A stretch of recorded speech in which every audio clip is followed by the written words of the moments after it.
Trago o tema da questão colonial nos boletins paroquiais da Diocese de Leiria. Porquê Diocese de Leiria e não Diocese de Leiria Fátima? Porque a expressão Leiria Fátima só aparece em 1984. Até lá falava-se na Diocese de Leiria. O mundo dos boletins paroquiais de Leiria é um mundo muito interessante e muito rico, que eu já conheci um tempo, porque já teve estudado a imprensa regional. E queria, nesta comunicação, tentar responder a algumas questões. Primeiro, o que é um boletim paroquial? Como é que se enquadra na imprensa católica de como é que é abordada essa questão colonial? Obviamente vou falar muito da guerra colonial. E de que forma é vivida a descolonização, vamos dizer assim, o regresso dos portugueses que estavam em África. Vou começar por dar uma pequena definição do que é um boletim paroquial. Suponho que toda a gente já consultou algum. É uma pequena publicação de 4 a 6 páginas, divulgado nas freguesias e junto das populações das freguesias, e também divulgado fora das freguesias, no ultramar, nos locais onde estão emigrados os filhos da freguesia. A sua tiragem normalmente é entre 200 a 700, 700, podemos dizer que é um bom boletim paroquial, é um boletim paroquial com uma boa tiragem, e o que notamos é que são veículos de informação.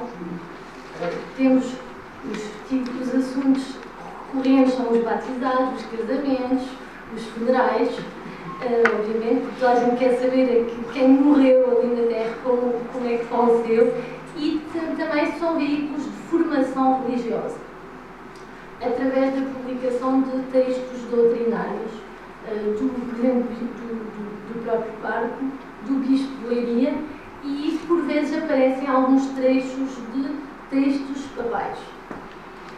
Tendo em conta que são publicações de 4 páginas, não é possível conseguir publicar uma encíclica inteira.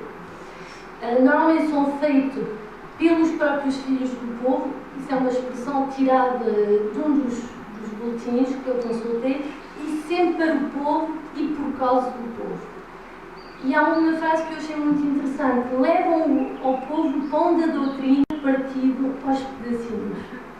Ou seja, é uma forma o boletim paroquial acaba por simplificar a palavra de Deus, a palavra do sacerdote. Estes boletins paroquiais, no âmbito da imprensa católica, tinham um enquadramento bem específico. Segundo alguns documentos encontrados do Serviço Nacional de Informação, os boletins paroquiais ou interparoquiais devem respeitar apenas a uma paróquia ou a várias paróquias afins. Serão propriedade da mesma ou das mesmas, ou das respectivas irmandades, exercendo o pároco ou um dos párocos as funções de diretor e editor. Estes boletins só podem tratar de assuntos única e exclusivamente religiosos.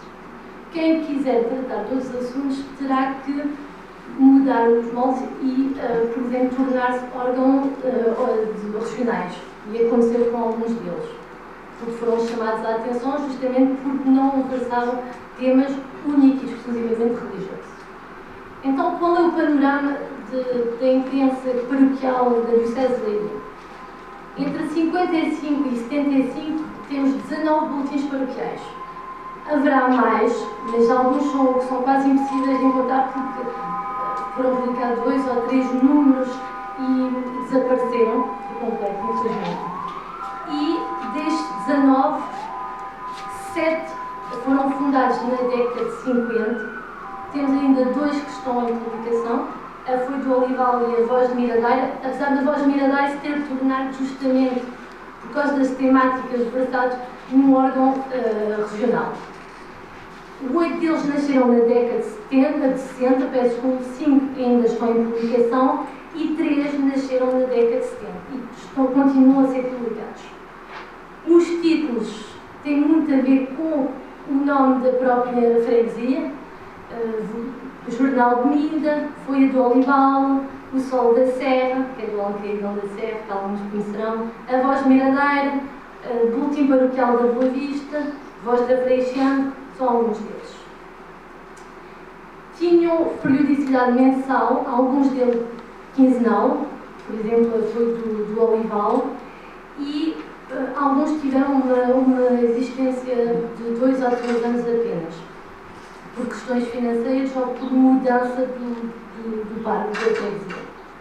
Eram distribuídos gratuitamente e eram mandados gratuitamente, nomeadamente aos soldados que estavam no ultramar. Como eu disse, normalmente deviam tratar apenas de assuntos religiosos. E então, como é que aparece a questão colonial aqui, se eles só podiam falar de religião e de assuntos religiosos? Nos anos 50 aparece, por causa da questão missionária, justamente que foi referido, por causa da missão histórica do povo português e da importância do missionário. E temos um trecho tirado da Voz Miradeira que diz mesmo: o missionário católico, sem deixar de ser o arauto de Cristo, é o melhor embaixador de Portugal, o melhor zelador do sentir português. Essa questão patriótica, obviamente, vai ser exacerbada e vai tomar todo o seu sentido a quando deflagrar da Guerra Colonial de 1961. E em todos os boletins paroquiais consultados, a palavra pátria é constantemente repetida. E temos vários textos: honrosa missão em serviço de Deus e da pátria, o inimigo da pátria são os nossos inimigos. E a questão do Império Português é fundamental. Angola, és português, serás mesmo de Portugal. Angola tão querida, que tanto inveja mete aos outros países vizinhos, mas ela sempre foi e há de ser portuguesa, custa o custar. É o discurso que nós encontramos. E obviamente que é sempre a questão da missão histórica do povo português é fundamental em todos os boletins paroquiais consultados. Lutamos por uma causa justa. Deus e os homens de bem estão a nosso lado. Esta luta, esta guerra, é legitimizada por questões civilizadoras e nacionalistas, e em alguns dos boletins paroquiais há mesmo apelos por parte do pároco para que os jovens da freguesia se desloquem ao ultramar para combater. Juventude por Forte Alegre, ao serviço de ideais pelos quais é bom morrer. E num deles, no boletim paroquial de Águas do Lis, antigamente qualquer se livrava do serviço militar. Agora, todos não somos demais para defender a causa sagrada da pátria. Outra vez, esse discurso político-religioso premente. E então estes jovens de freguesia são chamados justamente a lutar, e os que vão, como é que eles são denominados? São os heróis. Em todos os boletins paroquiais são os heróis portugueses, os heróis nacionais, os bravos, os corajosos. E os outros, quem se vai embora, quem foge, quem migra clandestinamente, são os cobardes. É esse mesmo discurso que aparece nos boletins paroquiais deles. E esse orgulho pela defesa da pátria aparece de que forma? Os soldados têm nomes, sabemos quem é que parte, quem é que regressa, têm rostos também, começam a aparecer nos boletins paroquiais a fotografia deles, porque eles são os heróis, eles têm que ser, o seu patriotismo tem que ser exaltado e temos que mostrar quem eles são. Mais do que esse nacionalismo, esta exaltação da pátria, como é que é, além das fotografias, aquilo que aparece em todos os boletins é uma secção para os soldados. Tem a secção de correspondência, que tem vários nomes: Caserno do Soldado, Ecos de Angola, Cantinho da Saudade. Eu não disse antes, mas a maioria deles fala-se mais propriamente de Angola. É a colónia mais referida nos boletins paroquiais da Diocese de Leiria. E notamos que, então, o que é que eles dizem nestas cartas? Obviamente, há relatos de guerra e são os próprios parques que pedem aos soldados para mandarem esses relatos de guerra. Porque não nos mandam eles, sobretudo os que estão em Angola, uma cartinha por outra a contar o que têm visto por lá. Um combate em que tivessem tomado parte. E, obviamente, nesses relatos mistura-se o nacionalismo, o amor à pátria e também fala-se muito em mortos, mas, obviamente, sempre do lado dos turras, como são chamados, dos terroristas, do lado português, aparentemente, não acontece muito felizmente, não é? Além disso, essas cartas são para os soldados, eles procuram apoio moral.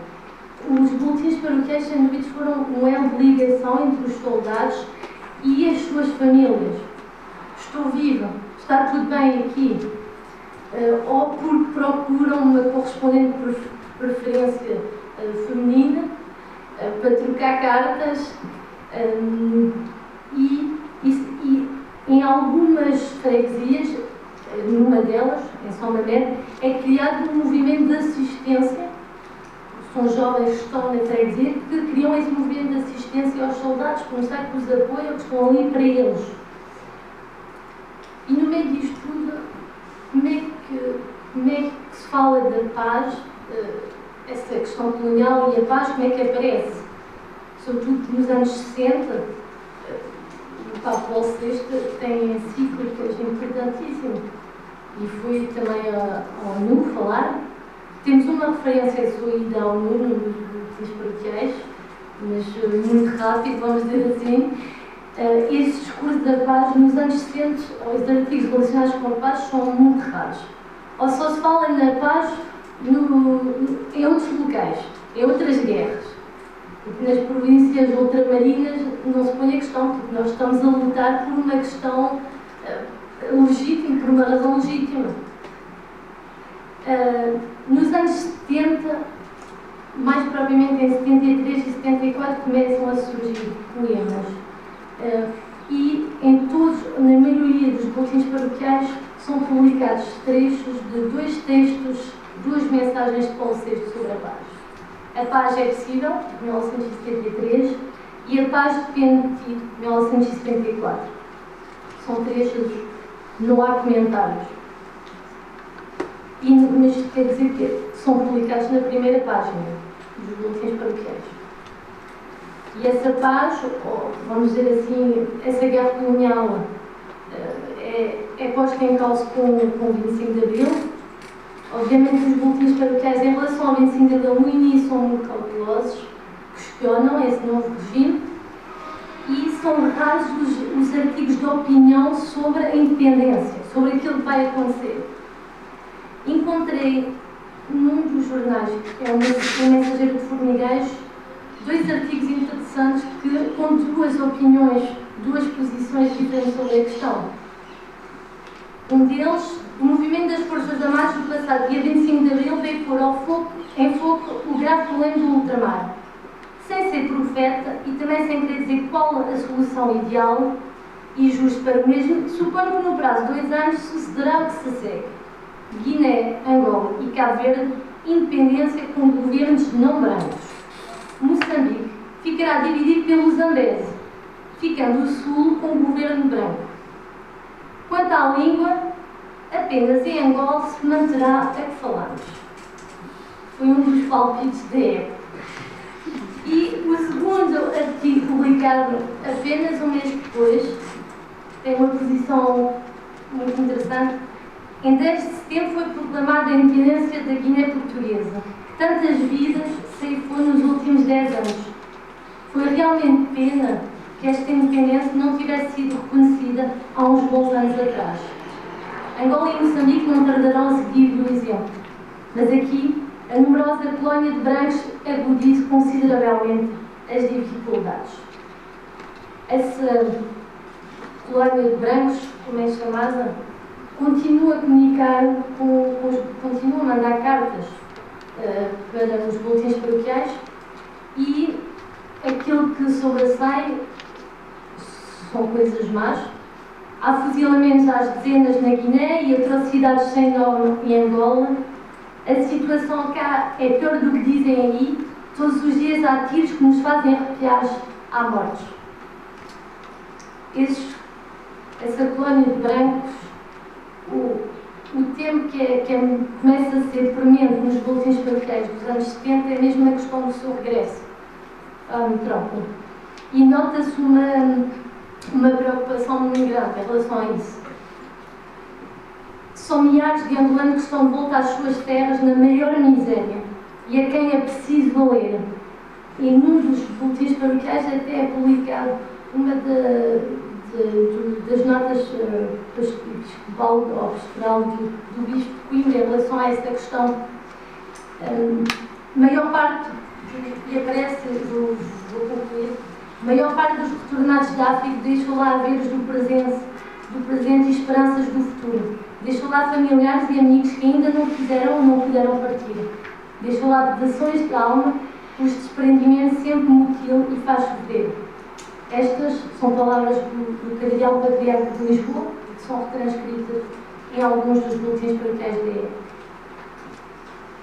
Nem todos foram injustos e a grande maioria, estamos a falar dos portugueses lá, têm consciência de ter trabalhado honestamente e ter contribuído por esta via para o progresso e desenvolvimento de Angola.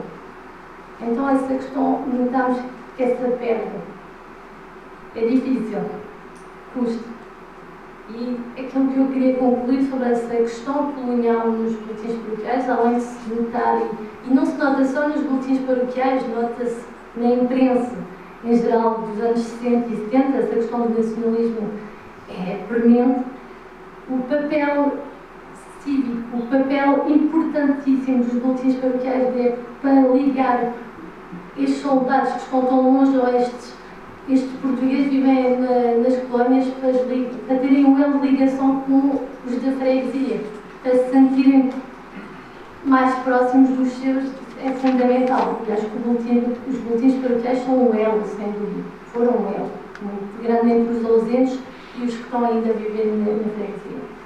E só queria concluir com esta citação que eu acho fundamental. Os boletins paroquiais são um grande repositório de factos e acontecimentos que de outro modo passariam despercebidos e que futuramente são subsídios preciosos para as histórias de muitas freguesias.